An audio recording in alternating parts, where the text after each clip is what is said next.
Welcome to the Creative Industry Insight podcast, a podcast that looks at various roles in the creative world. I'm your host, Bobby. Today's guest, production designer Jacqueline Abrahams, joins us to talk about her latest role on the feature film, His House.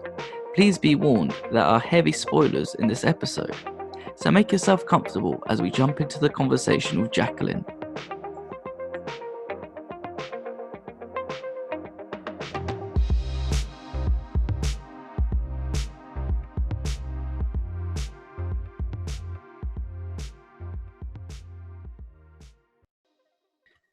Thank you for joining me, Jacqueline.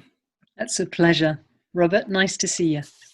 Nice to see you too. I would say it's been a long time since we've seen each other, but this is the first time we're actually meeting. Let's just have a sub-narrative. We can make up a backstory of how we've worked together many years. But I don't want to lie. I don't want to create this story of fakeness into everything. But no, I'm glad that you could join me today to talk about the latest Netflix film, His House, and how you created the world and in it and the production design. And for those who haven't seen it, we're going to be talking about spoilers in the film. And for those who haven't, this is a description from IMDb. His House is about a refugee couple making a harrowing escape from war-torn South Sudan, but then they struggle to adjust to their new life in an English town that has an evil lurking beneath the surface. I feel it doesn't, that sort of description doesn't do it justice, because there's so many layers to the film that is presented, which slightly surprised me considering watching the trailer. I thought it was going to be one sort of type of film, but it's something completely different. And I really enjoyed it, really liked it. And that does lead me to my first question is, what attracted you to the project? Because you don't shy away from weird and interesting projects. I mean, I've got to say, I love reading a good story. Surely we all do, right? We've just been talking about, things that inspire us, or, things that make us think, or whatever. And I think if you read a script that makes you, sit up, it's great. It's absolutely great. And when I read Remy's script, what I loved was that there was an issue with guilt in the relationship. And I thought that there's so many layers to this story that could seem like one thing. And as it unfolds, you're just like, oh my God. And all your preconceptions, all your biases, I get it. Okay, these are these people. It's like, no, they're not those people. You don't know those people. And if you thought you knew those people are just like you, and you're flawed, and they're flawed, and we're all flawed. And it makes no difference where we're from. We're human, and we do things, we make mistakes, and, we have to live with the consequences. And I think I loved the fact that I was thrown when I read it. And I thought it was one thing, and actually it was just so not what I thought as I read it, as it evolved when I read it. And that I loved. I thought it was brilliant. It sort of challenges you on so many levels. And so that's what I loved about it. And of course, then, meeting Remy and hearing his thoughts and just seeing what he was so brilliant, because you go, oh, great. This is someone who has a real eye, real poetry. And that's brilliant, really inspiring. Because when I watch the film, you think it zigs, but actually zags in parts, especially when they do the flashbacks to them being back in Sudan, and you see their journey to England. And that's when sort of like the penny drops, and you just think, wow, like this is not what I expected. This is, as you said as well, you think you know their characters, but you don't, and how they're sort of dealing with the guilt in the film, which is incredible. And when creating the world and reading the script, especially when the directors had a hand in writing it, they basically know the ins and outs of it. How would you communicate your idea, or was it more just looking at what you can do in response to the script and actually understanding the material? Well, I think often you will start with what's real, and I always love saying that, because it's like, look at where you are. You know, you've got a wall thing on. I'm in a room where basically when I turn the light on, everything goes red. It's so weird. The light in this room is really weird. I'm at mum and dad's house, right? So it's kind of very strange. I'm in that, you know, a childhood bedroom. It's all just totally surreal. So what I mean by that is real is really unusual to me. That whole thing of what's real. However, you know, because what's real about the characters? Well, it's your perception of it, right? You know, you give the reality to that world. So if you think, well, those are refugees, that's what I know of them, that's what they're going to be, then that will be what they are until the story forces you to see it in a different way. And so I would say that the important thing is to present those characters in that way. So therefore you have to research, what is that way? What is Sudan? What does it look like? What are the cars like? How would it be? I mean, we shot Sudan in Rabat in Morocco, and you know, how do you then create something that's credible there, that doesn't feel like some kind of fake substitute? And so you start with the reality, for example, and then you go, well, what's interesting about the reality? And I thought about it and thought, well, it's not just me thinking about it, right? You know, my whole team and talking with Remy, and you know, it's not like, oh, I'm just this one person that comes up with the idea. But for me, what I found the most interesting was, in spite of, you know, your journey from your home to, you know, Europe, how would it feel? You've handed over so much money to people who are now in control of what your destiny is. They are going to do whatever they will in whatever language they're doing it in, because it may not be in Sudanese. You know, you might not be taken by people from your country. You're completely without control. And I think that disorientation to me was really interesting. So that became a kind of key part of how we set up a scene in Rabat. And we found a place that was just amazing, because it was, I thought it would be great if it's like a truck stop, so that everything's about motion and dust and trucks and freight, and the freight of people as well as the freight of things. And we got really into this idea of how you transport stuff, and that it's no different to transport sneakers than it is to transport people. It's all about money at the end of the day. It's an industry. And so that then became this really quite an interesting idea for how that scene would really play. And the location was amazing. And the fact that we ended up spending time, I mean, you know, to say, well, as a production designer, what did you do there? Well, we found loads of trucks, loads and loads of trucks, and pickup trucks, and massive, you know, juggernauts. And we put a billboard, and, you know, we wanted to make it so that it was just like an enormous truck stop. And so you could say, well, what's with that, you know? But it's about the feel of it. So you start with the reality, and then you kind of work out, well, how do you amplify the emotion of that? How do you amplify how that might feel? So those characters are really within that.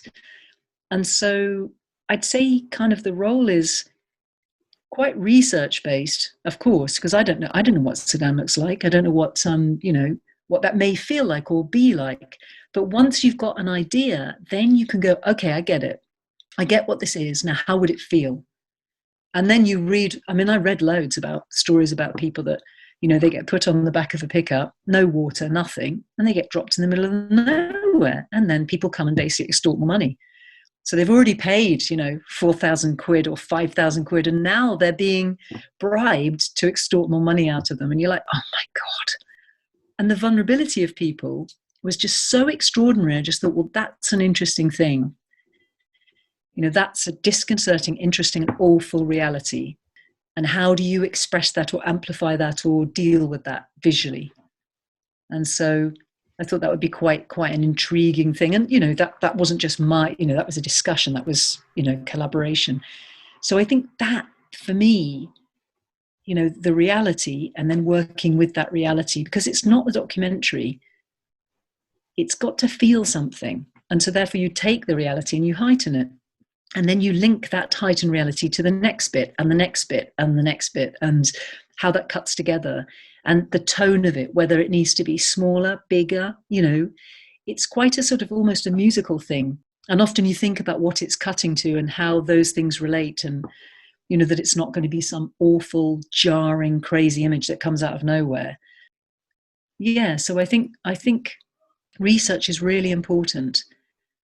And then somehow trying to understand what it is you're being presented with. to make it the filmic version, because otherwise it's a documentary, and I don't think that's what this script was about. It's not really a documentary, although it plays with that. It definitely plays with your idea of what you know in the documentary version, but it's not. When I was viewing the film, you could see there's a big sort of juxtaposition of like Sudan and and the unnamed town in England that they're in. You see, like, Sudan's very bright. It's very colourful in terms of what people are dressed, how the buildings look, and then when you get to England, there's a lot of sort of like pastel colours used, but they look very muted, which I think it stood out quite a lot as well in the house with the wallpaper where you had certain greens and blues, which surprised me a little bit because for a horror film, it's usually, I don't know, even though it does have that manky feel, you can kind of smell the rot off the screen and everything, but it felt a bit odd seeing those sort of colours. But then it makes sense that it's more muted instead of warm and getting the feel of the world around them. Especially like as well on the estate, how it's a maze as well when the female character is going just to the doctors and she gets lost amongst the whole estate and trying to find her way. I love that you picked up on that. That's great, because we created that. We created like some construction there to make it feel like it was just completely disorientating. And also just, I love the fact that, you would come from somewhere that has a certain layout and a certain culture to it, and then you end up somewhere else where it just doesn't make any sense, like Milton Keynes. When people first moved there in the like 70s, people just they couldn't find their homes. They just couldn't find where they lived. Everything looked the same. And apparently the suicide rate in Milton Keynes was really high. Well, they put it down to this kind of slightly kind of, the town. I mean, maybe I'm completely wrong, but I remember as a school, learning about Milton Keynes, and the big thing that I remember was people got so depressed they kind of, they killed themselves. It's like, There's so many roundabouts in Milton Keynes as well. Yeah, where the hell do I live? Yeah, we're on the wrong turn and you're somewhere else. But so I just want to pick up on as well. So the sort of maze that was constructed, those sort of walls and everything, when there were some elements of it. There were some elements of it. We created dead ends and sort of bits where she got completely lost, But the estate itself, I mean, is absolutely phenomenal. It's absolutely beautiful. I mean, beautiful. It had an ideology. It was built by the Tata shoe factory. So there was an idea. It came from sort of communist Czechoslovakia, I think. And this guy said, right, we're going to have the homes for the workers, and we'll have the homes for the managers. I don't think that's so communist. Hang on a minute. Although, yeah, you probably do have your hierarchies, right? And, those homes were built in a really visionary way. But of course, the irony is now, there isn't that work. There's the Amazon fulfillment center up the road, but that's peopled entirely by the former Eastern European, countries and people who are working there. It's a completely screwy kind of landscape, which once relied on business, industry, work, and now, of course, doesn't. So there is a sense of that to the design of the layout of the place. It was very unusual, even in terms of sort of, what I would call typical British town planning. So that was really interesting too. To think you're housed in a place where there's no work is kind of weird when there, used to be the buildings for the factory. It's kind of also, I mean, that's not like we have to be in a place that has that concept, but it became very apparent that was the reality to the place, and that was a very satisfying kind of, satisfying little history. But also the place was incredible visually. I mean, extraordinary looking. It's also the houses, the way that were decorated. A lot of them, the sort of weird blue colour, and especially in England, that seems very, very odd to see. Right. And it was Florida project, right? I mean, just put a bit of sun, and that's like, that's like somewhere else, isn't it? Yeah, it could be like, it's not Costa del wherever, it's somewhere else a little bit nicer. And it just was visually great to look at. And I don't know, as well, like the house itself, it's so bare.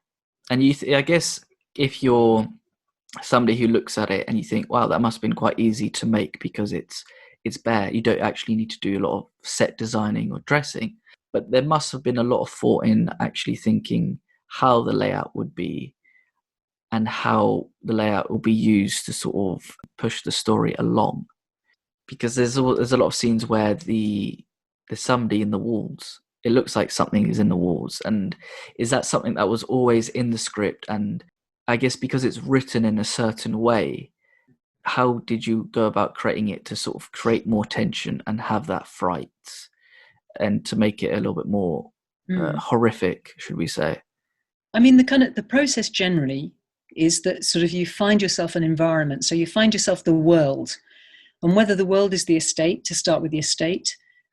And I think there has been filming there before, so it's kind of known as a place. But when we visited, we visited, it was snowing. It was absolutely incredible. I mean, I've still got photos of our sort of first scouts there in snow. I mean, it looked absolutely beautiful. So by that, what I'm saying is you have a starting point and you start with the world of the piece. And if the world of the piece is there is a lot of exterior, then of course you need to find that exterior. And we ended up finding quite a few bits to kind of patch together. So that's our notional town. It wasn't just that place. And in fact, I remember Googling, like, brutalist shopping centres near me. You know what I mean? And actually up came, quite a few really interesting ones, and one of which we ended up filming in. It's quite extraordinary when you then choose that there might be a tone of the actual landscape that might be useful in terms of the tone of the whole film. And I think there is, because essentially, if you imagine that your thoughts as a viewer are economic migrants, why do they come to places? They come for opportunity and work. Well, what if you come for your opportunity and your work, but where you're housed is a place that has absolutely no opportunity and work? How does that feel? What happens there then? And then so that gives you an interesting tone. And then, of course, going back to what you were saying about how do you get going? Well, if you're researching stuff, and what you find through your research is the horrific reality of how and where people are housed and the conditions in which they're housed, it doesn't take much to just go, God, I mean, we have to tone that down, if anything. I mean, the reality is so extraordinary. How do we tone that down to make it so people don't believe it's a joke?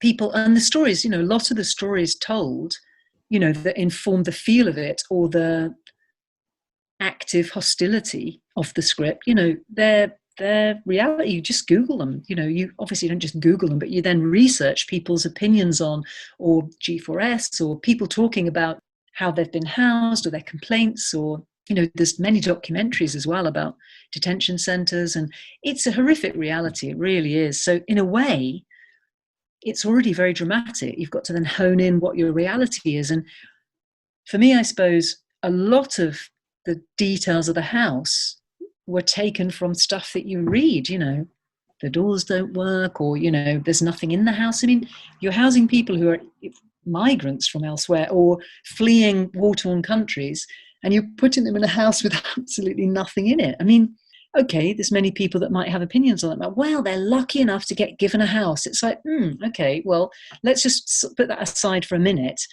Okay, let's look at the house they've been given, that they're lucky enough to be given. Look at the state of them. So I think the dream and the journey, the contradiction to the dream and the journey, what they went through to get there, to then land in that house in the condition it was interesting. And so I think there's a quality to that, informed entirely by the exterior, by the way. The exterior, like you say, the blue, was so extraordinary. You kind of go, well, it's quite interesting that the outside blue inside, it's almost like everything is permeated by the same feel, the same tone. And that blue can be so cold and so the opposite of sedan, the opposite of the sedan that was created by both the costume designer and the cinematographer, and, choices we made and the colors we chose. A lot were informed by Morocco, actually. The schoolrooms that are bright pink, it's absolutely beautiful.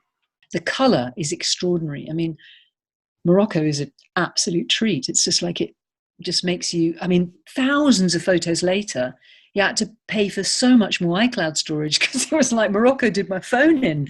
It was like, how many thousands of photos? It's so beautiful. And people have this innate sense of color and this innate sense, and I know that's throughout Africa. I know if I traveled to other countries, I'd be blown away by it.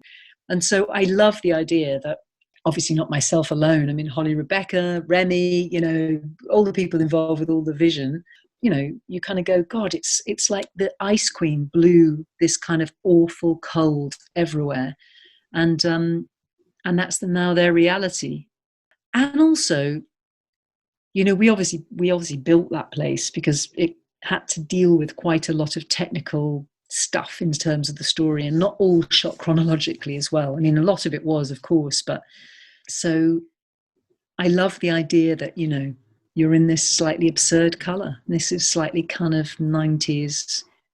I mean, there's so many choices, aren't there? I mean, God, how many wallpapers are there? I mean, in a way, you sort of work out the tone of things. And what was helpful in those decisions was thinking, well, if they're stripping wallpaper, what could be the eras that you might discover? Like I live in an estate, and when I first moved into my flat, I stripped the wallpaper off, and I got through this absolutely exquisite wallpaper from the 30s, late 30s, when the block must have been built. I think it was built in 1934 or 5 or something. It's so beautiful. It's so not the estate in Hackney. It's absolutely not in a million years. It's poetic and floral and beautiful and delicate, tiny bits of gold. I just thought, oh my God, imagine what this would have looked like. It wouldn't have been like the kind of the cliche of what we imagine now. And so I love the idea that the journey, and I wasn't 100% how it's going, wasn't sure how it's going to be filmed, but I like the idea, okay, let's propose a journey through some eras of wallpaper. And hopefully when they do that stripping scene, you might see some of those eras. And when, for example, there's that whole electrical stuff and, holes being made, and you might see that. And therefore you'll see that it wasn't always this way, but actually it wasn't quite possible to explore that. It's not an installation, it's a film. But I love the idea of that. I love that you kind of see the history of a place, and those little kind of moments of, like, I also stripped some wallpaper off, and I can't remember what it said, and I'm sure I took a photo, but God knows where that is. Someone had written, and the writing was different. The writing was from a period, and it said something like, it didn't say 2 coffees, but it said something personal. Someone had really written on the wall, like maybe it was something to do with, remembering an order or something. But the way it was written was gorgeous. And I thought, oh, such a nice history.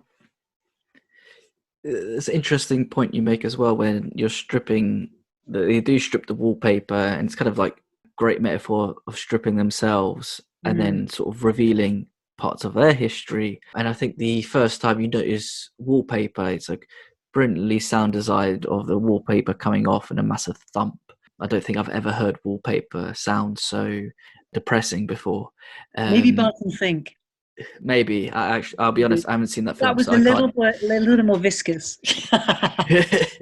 And it does look really cool. And there's even certain scenes as well where you transition from a sort of a one shot in the kitchen, and then as the camera pulls out, it's a horrific landscape. It's sort of it's not a dreamscape, but it's more of maybe it's like the horror in their mind that they're trying to block out.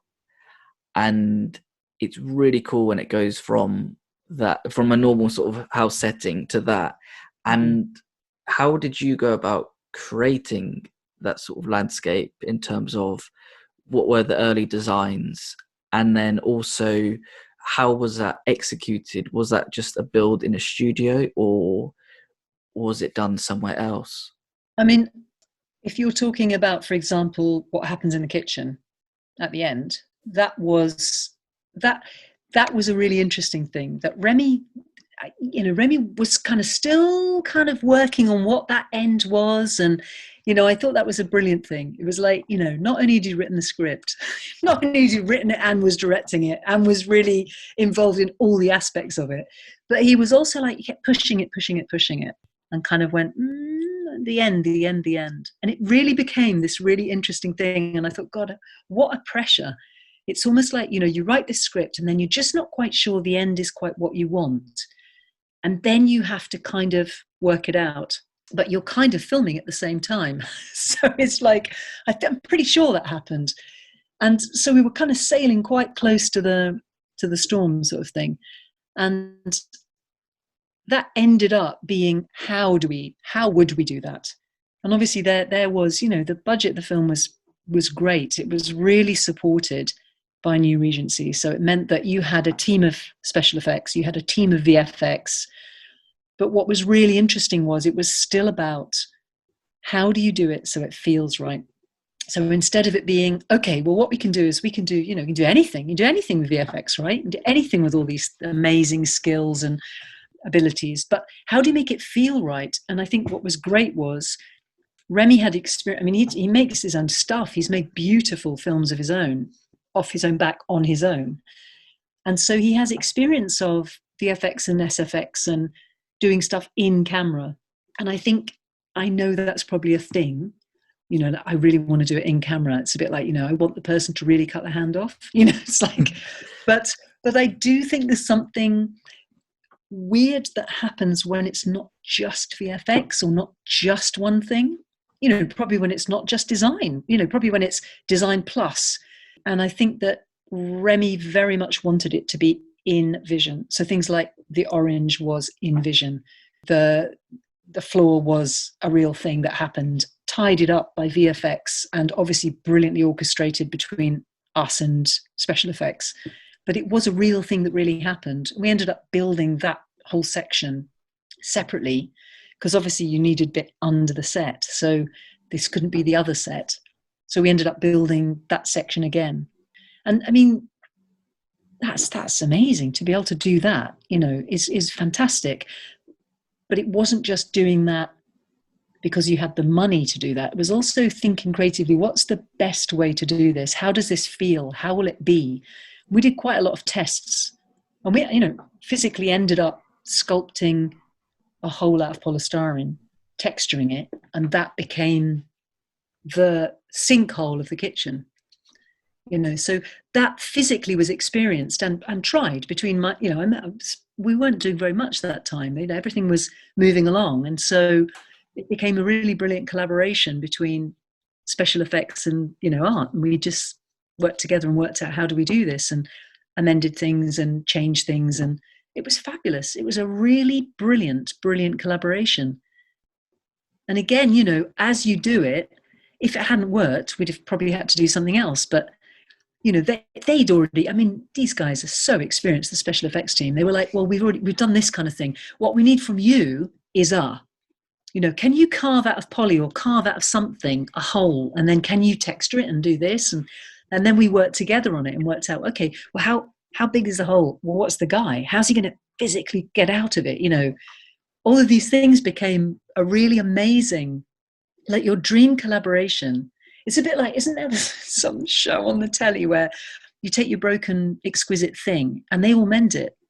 I love that show. I've only seen it twice, but I love it because it's a dream, isn't it? So you take your, 16th century weird, wind-up, funny thing, and they know how to mend it. It's been broken for hundreds of years, but they know how to mend it. So therefore then what comes out the other end is this beautiful thing that works. And I think that's what was great about this, that these really clever people came together to work out how to do that in vision so it felt and looked right. And then, of course, add the performer, add the camera, add this, add that. It was a really lovely process, which is quite rare, I think, probably. And I think the key thing there is to get all the people together to work out, how do you do this? But also it's really interesting, it is interesting to be told by a director, could we do it in vision? That is so challenging, so brilliant. And I did another thing where that happened. And, the SFX guy said, well, why don't we put someone in the cupboard? And so we got this amazing sort of chest of drawers.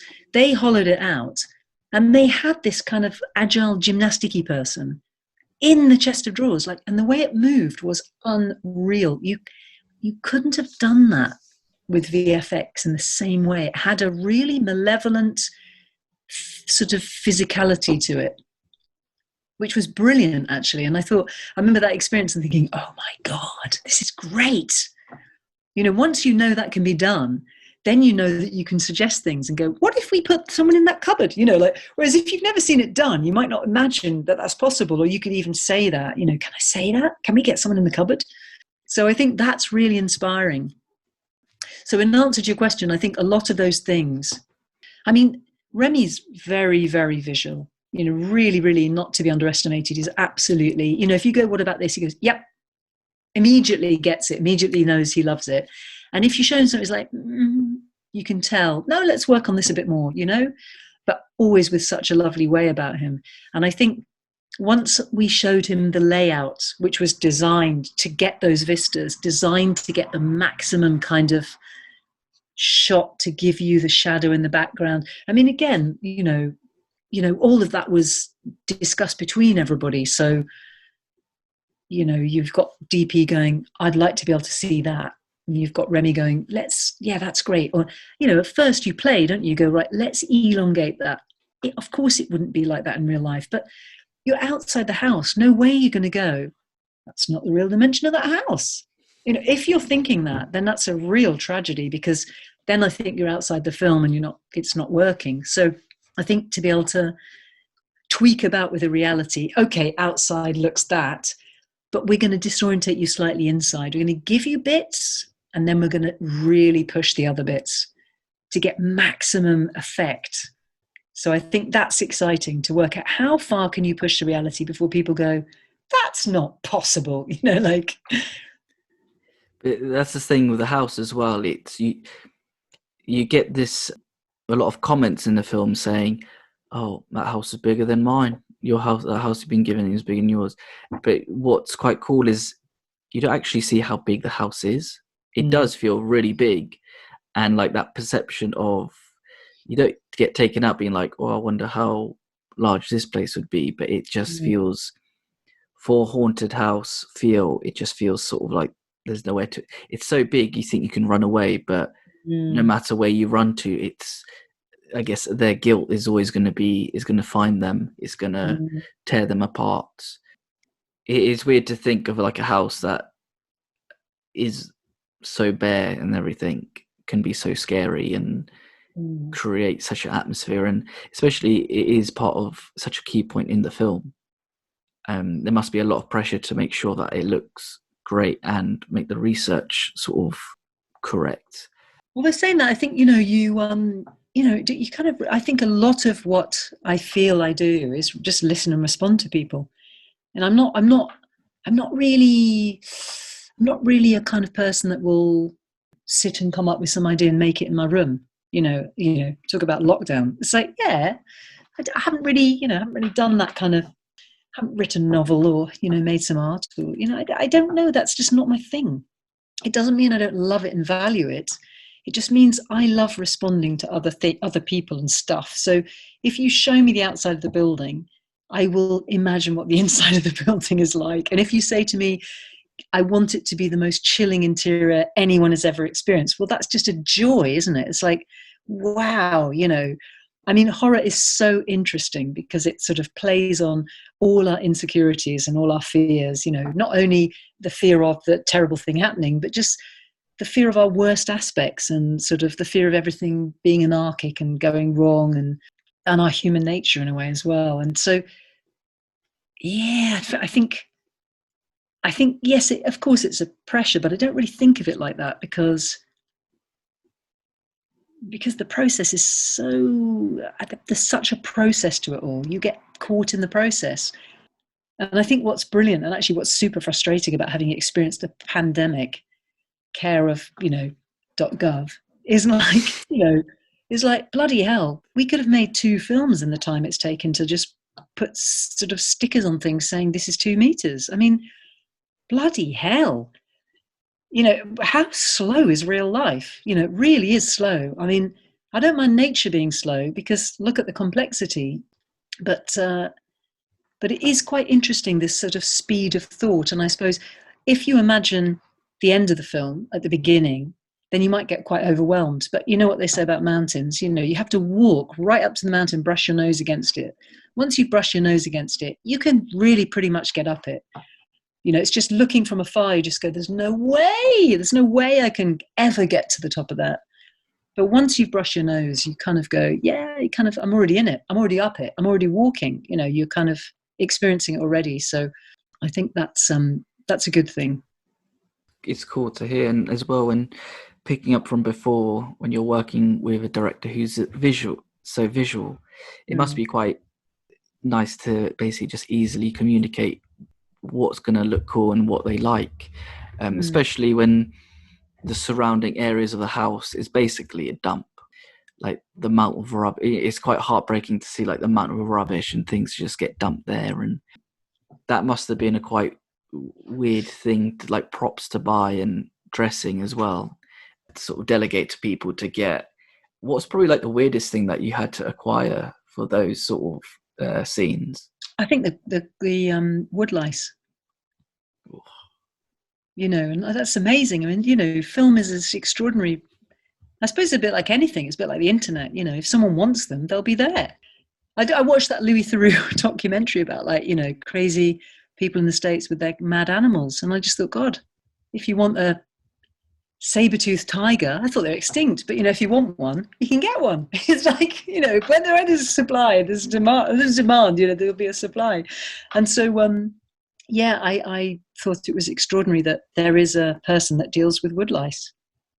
And then you get into the whole kind of, what do they like? Well, they really like leaf matter. And well, how will they interact with pizza? Well, they'll be, if you put them in the pizza box, they'll probably get underneath the pizza because they want to seek like a damp, sort of secure place in the dark. And so all of a sudden you're having a conversation about where the wood lice are likely to be in the pizza box. I'm like, this is insane. So I think that's probably the most extraordinary thing.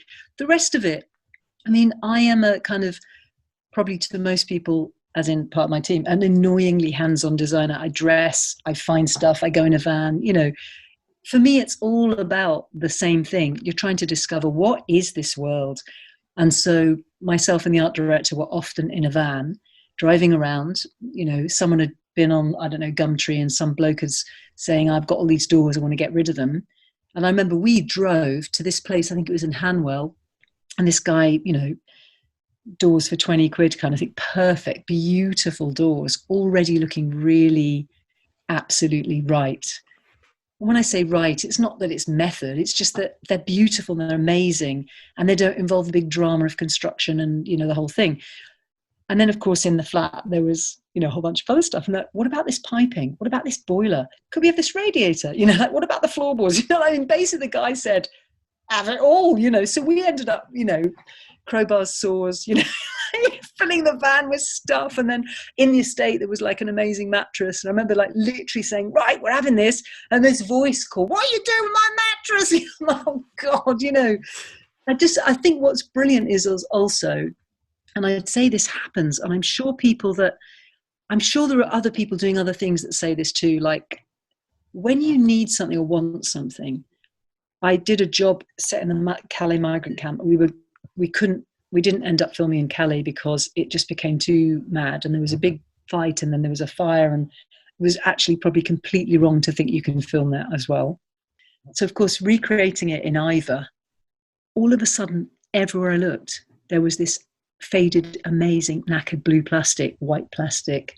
Plastic became an obsession. Plastic, string, cabling, stuff to make shacks. And it became literally like an absolute obsession, but I kept seeing it everywhere. And in the end, I ended up having like a whole load of new tarpaulins from B&Q that I ended up saying, can I have your old shitty one? Here's a new one. I filled my van with like old tarpaulins. So I think I love this part, and this sounds really fake and annoying, but it's absolutely my experiences. I really quite enjoy inhabiting the world of the film. So when I remember doing a brilliant thing about an Indian family, I got really, really absorbed into everything Hindu, everything Indian, everything food, wallpaper, colors, things, stuff. I mean, everything. And it got to the point where I really wanted those things in my real life afterwards, and had a whole bunch of beautiful plastic plates with like roses on them, and ate loads of Indian food. I just got really into it. It's like a really weird sort of, I don't know, weird form of kind of homesickness for not your own country or something. And so with this, the same thing. You get your eye in, and all of a sudden, things that people chuck outside become absolute, oh my God, can you believe someone has left, whatever it is, And so they'll then go into the set, So I think that's a really enjoyable bit. That's an add-on, right? That's just fun. That's just like, if you're going to work really hard on a project, get absorbed and really enjoy it. And I think that, I don't know, I think that translates. I think there's a love, a passion for the kind of the details or the stuff that somehow comes across. I don't know, maybe I'm wrong. It sounds like, I know you've probably heard of method acting. It sounds like you become a method production designer. When I say, I feel so annoyingly, this is the most annoying thing. Yes, I totally agree with that. And to the point where I become really protective about the set, really protective about dressing it, really protective about, because I'm like, hey, mate, I have found that broken cup that someone mended, that's going in the set. That's absolutely, the kind of cooker hood. Oh my God, someone had a fire. The cooker hood is absolutely perfect, And I agree. I think you can become quite sort of, I mean, not that but I love that. I love that sort of recreating, a perfect environment, It's great. It's a real challenge, yeah. But then you have to be quite meticulous at your job, because you're the creator of the world. You need to make sure that everything looks lived in, that, excuse my language, that it's a shithole. So you need to make it look like a proper shithole, and to make it look like it might be, you got this big house, but it's also just like, wow, this is horrendous. Like, just you want to feel like you want to wash. Yeah, but like with poetry as well. Like I remember doing a big old horror film a few years ago, and I remember could we get hold of dead flies? And so I remember someone saying, yeah, I found this guy who's got a whole load of dead flies on the internet. Of course, anything on crow's feet, we've got crow's feet. Yeah, crow's feet. Probably not a good thing to find crow's feet off the internet, because that might encourage people to cut the feet off crows. But anyway, it was really brilliant to then use these as dressing in this enormous, great, horrible horror house, where actually I'm pretty sure you never saw a dead fly at all in any of that film. But what was brilliant was watching the actors kind of go, ooh, God, I really hate this place. It's like, yes, this is brilliant, Like, I don't know, maybe that's a part of it.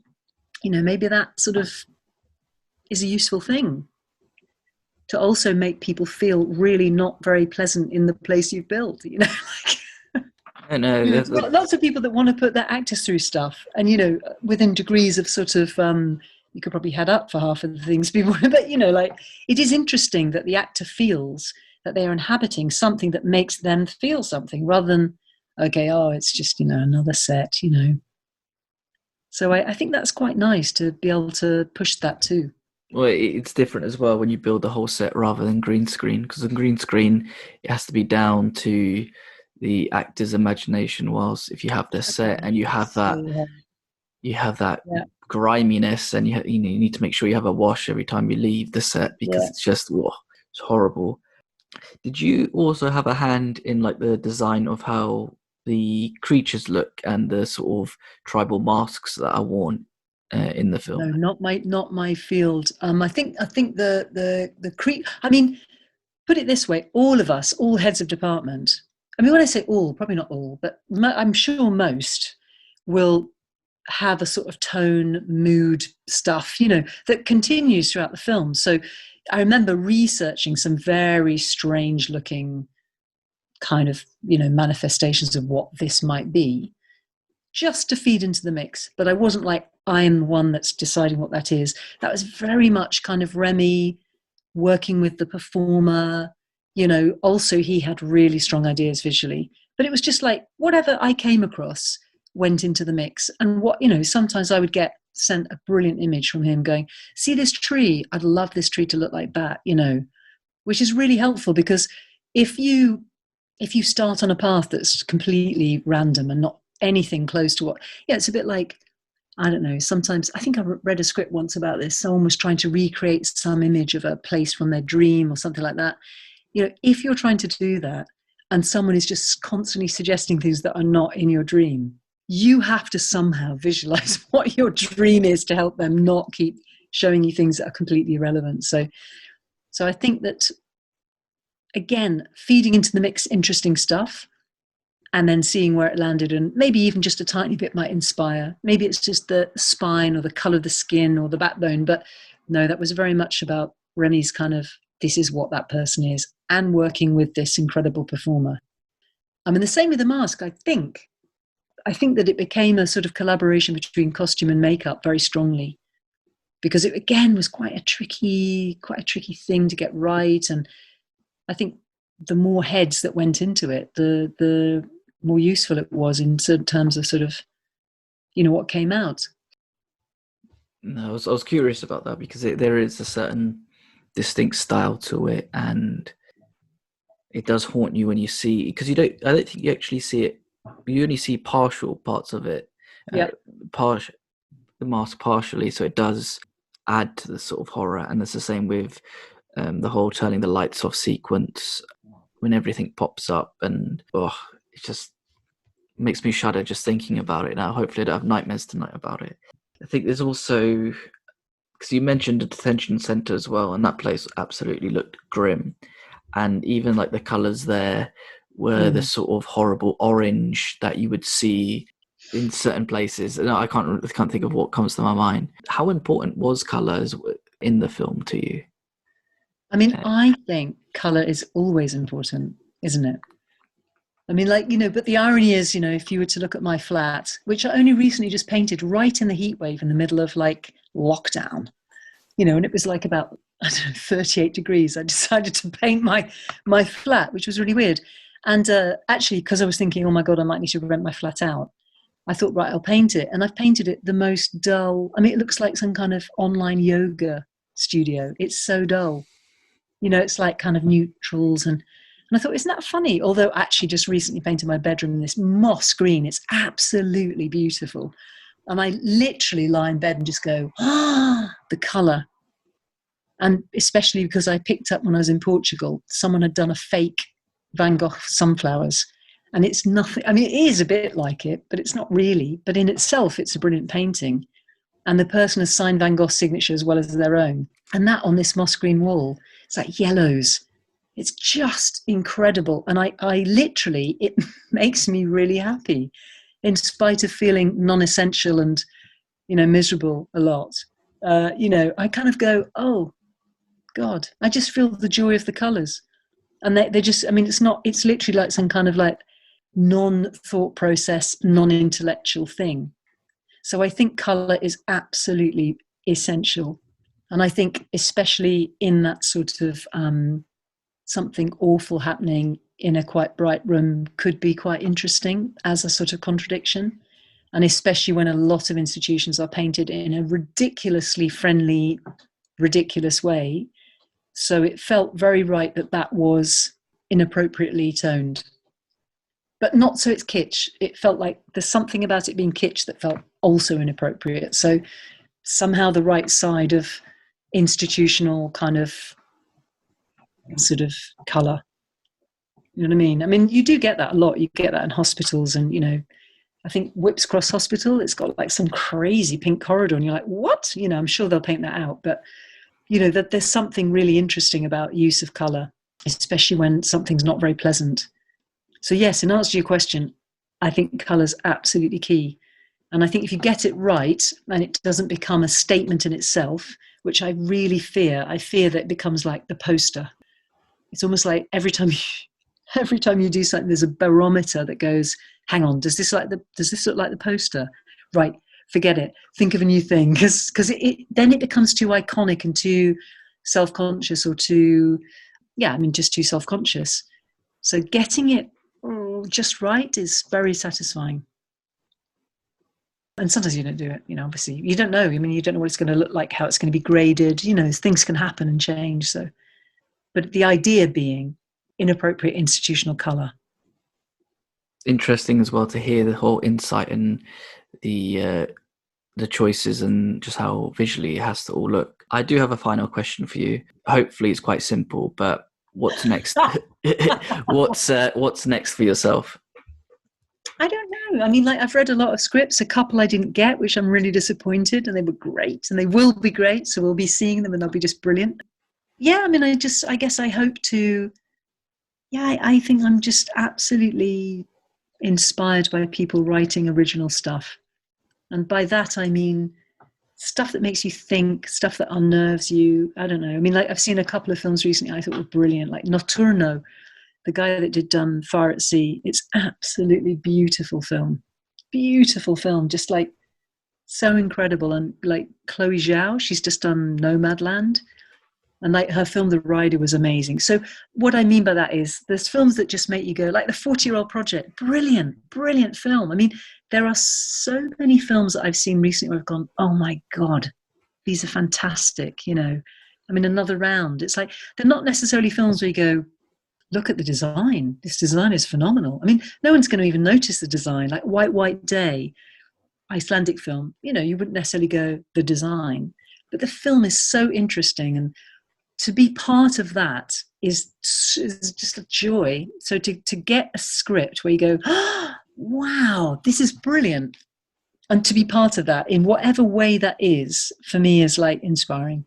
And of course, yes, would be lovely to be sent a script where the design is phenomenal and the challenge is incredible. But if the script isn't those things, I feel less inclined to be inspired by it.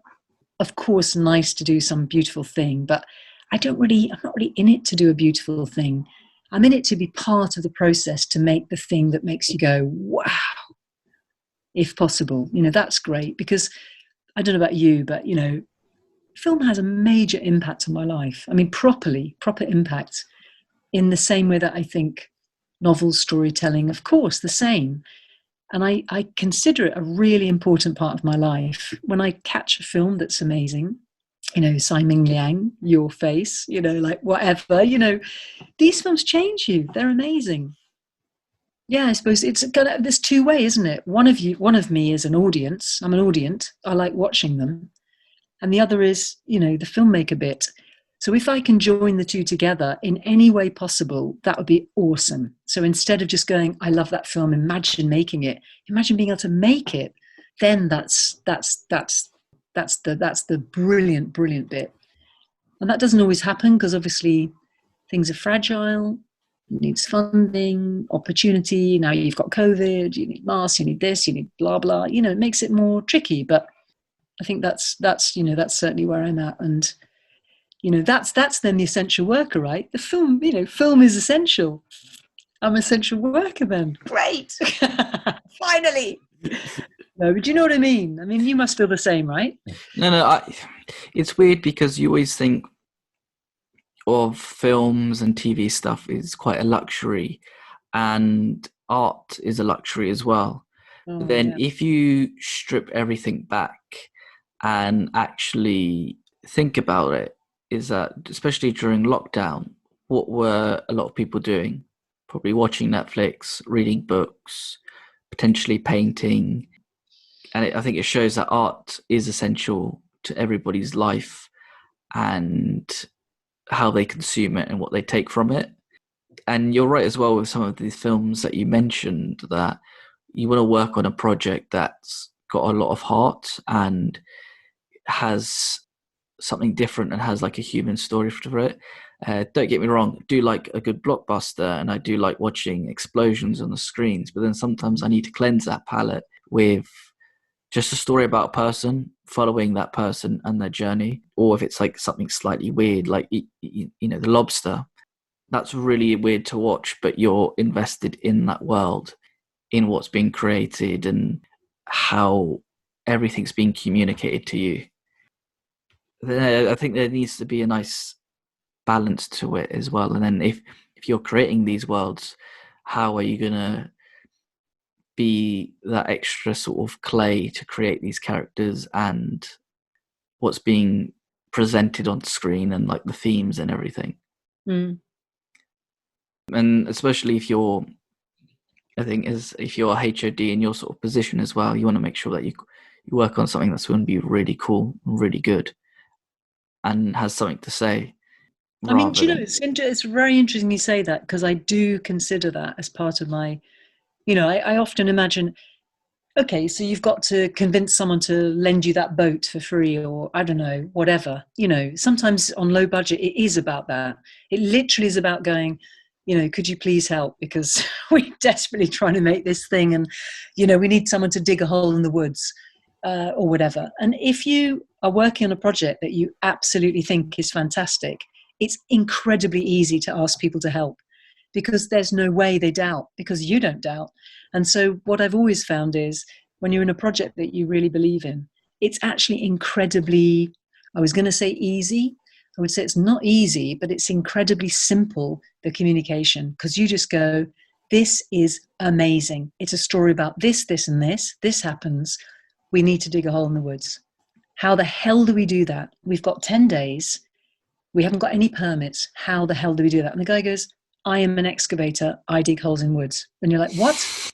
I mean, that actually happened in the States.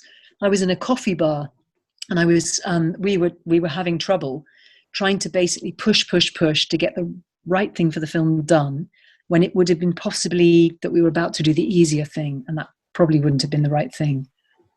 And in this coffee bar, which was the nearest coffee bar, and it was a brilliant, brilliant coffee, and absolutely essential to find brilliant coffee, this woman in the queue, I don't know, she said to me, should you interior designer? I said, what? No. And she said, oh, you're English. She said, do you make wallpaper? I said, what? No. It was a really surreal conversation. I said, no. And then I said to her, what do you do? She said, well, I'm an architect or something. I went, no way.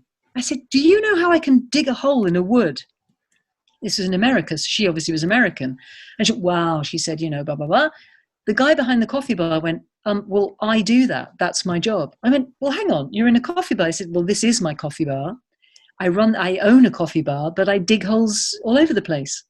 I'm like, what? I said, could you come to a wood in 3 hours' time and tell us what we need? Because the local council are coming and we need to convince them. And he went, yeah, no problem. I mean, it was like, what? So I feel something about doing a brilliant project makes me feel confident to talk to people, to engage with people that I might not normally do. I might be a bit more, I mean, it may not seem like that, but I might just be kind of a bit more quiet and not really say anything, and, just live my quiet little life, But once I'm on a project, I become so passionate about it. It's no problem talking to a stranger. It's no problem asking for help, going up to the man with the dogs and the gun and going, hey, your dog's great. We need a dog. Do you think you want to put the dog in the film or whatever, And so in answer to your question, it's like, if you're inspired by a project, it's amazing what you can bring and how it can live. And I dream of projects where I can just feel, and there are a number of amazing scripts out there where you just go, wow, some of which unfortunately haven't been able to get off the ground with the COVID and budgets generally being very fragile. And, you're kind of going, wow, that film, I want to see that film. I want to make that film with those people. And that's such a brilliant, I can't think of anything better. And that sometimes means you're invisible and people go, what do you do? What did you do on that one? And you're like, well, I took the rope off the chair and put the cushion on, like the stately home. And I don't know, I mean, sometimes it's nothing, but does that matter?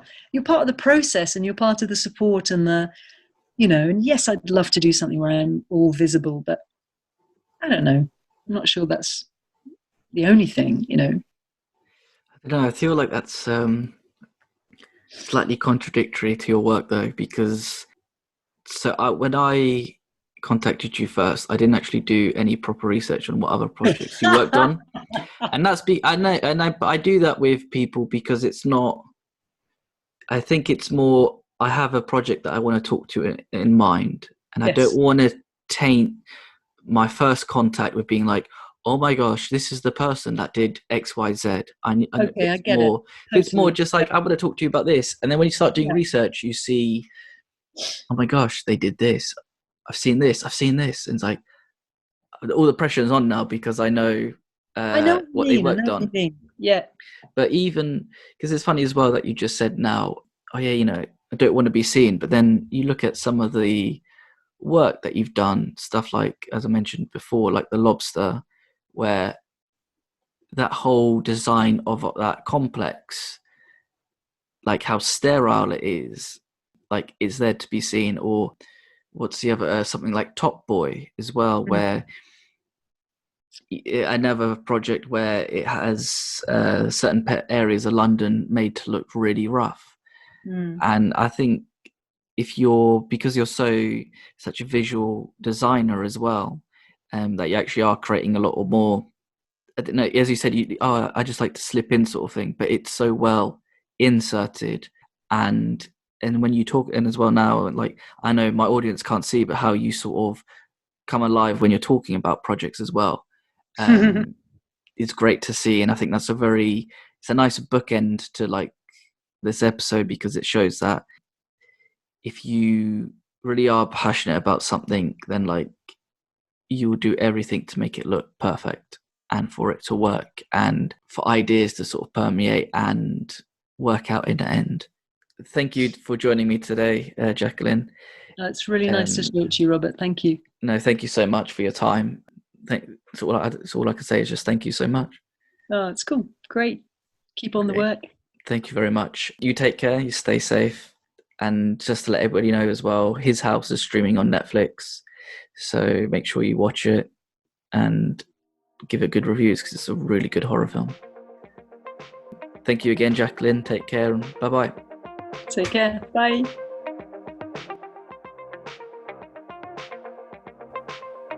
Thank you for listening. Please subscribe, rate, and review this podcast.